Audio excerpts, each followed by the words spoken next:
Hi friends, namaste. Welcome to Anu's kitchen. ఈరోజు instant milk peda తయారు చేసే విధానం అండి. ఇది స్వీట్ రెసిపీ. పిల్లలు అయితే భలే ఇష్టపడతారండి. అసలు ఈ స్వీట్ అనేది చాలా బాగుంటుంది. తప్పకుండా దీనికి కావాల్సిన ఐటమ్స్ చూసేద్దాం, ఇంకెందుకు లేటు.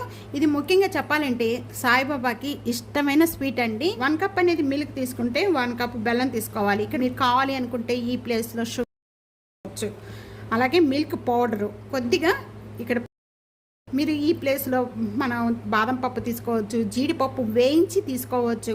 ఇక్కడ నేను పిస్తా పైన కొద్దిగా ఇలియాచీ పౌడర్.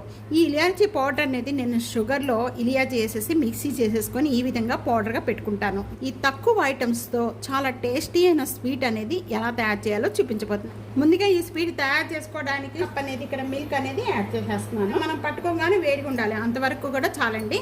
అలాగే దీంట్లో మనం బెల్లం పౌడర్ యాడ్, మీరు బెల్లం యాడ్ చేసుకున్నారనుకోండి దీన్ని మొత్తం కూడా వడపోసుకోవాలి. ఇక్కడ నేను బెల్లం పౌడర్ యాడ్ చేస్తున్నా కాబట్టి వడపోసుకునే అవసరం లేదండి. బెల్లం అంతా కూడా బాగా మెల్ట్ అయిపోయింది. ఈ విధంగా మెల్ట్ అయిపోయిన వెంటనే 1/2 table spoon elaichi powder add చేస్తున్నాను. కొద్దిగా చిక్కపడిపోయిన వెంటనే కూడా పౌడర్ తీసుకున్నాము 1 కప్పు. ఈ పౌడర్ కొద్దిగా వేసుకుంటూ కూడా కలుపుకోవాలి. ఉండలేమి లేకుండా సాఫ్ట్గా ఉండేటట్టుగా కలుపుకోవాలండి. ఈ విధంగా కలుపుకుంటూ ఉండాలి. ఇది ఎప్పుడు వరకు అంటే ఇది టైట్ అయ్యేంత వరకు కూడా కలుపుకుంటూ ఉండాలండి. ఇక్కడ మనం బెల్లం యాడ్ చేసాం కాబట్టి కలర్ ఈ విధంగా వచ్చిందండి. మీరు షుగర్ యాడ్ చేసుకున్నారంటే వైట్గా వస్తుంది. నేను ఇది షుగర్తో కూడా యాడ్ చేసి నేను చేశానండి. ఇది మిల్క్ పేడ నేను షార్ట్లో చేశాను. మీకు కావాలి అనుకుంటే కదా ఈ విధంగా టైట్ అయిపోయిన వెంటనే కూడా మనకి కావాలి అనుకుంటే నెయ్యి యాడ్ చేసుకోవచ్చండి, లేకపోతే అక్కర్లేదు. కానీ నేను ఇక్కడ ఒక 1/2 టేబుల్ స్పూన్ నెయ్యి యాడ్ చేస్తున్నాను. అంతా కూడా టైట్ అయిపోయింది. ఇంకా ఇది ఈ విధంగా అయిపోయిన వెంటనే కూడా ఇంకా అండి ఇది చల్లారిపోయిన తర్వాత ఇంకా టైట్ అయిపోతుంది.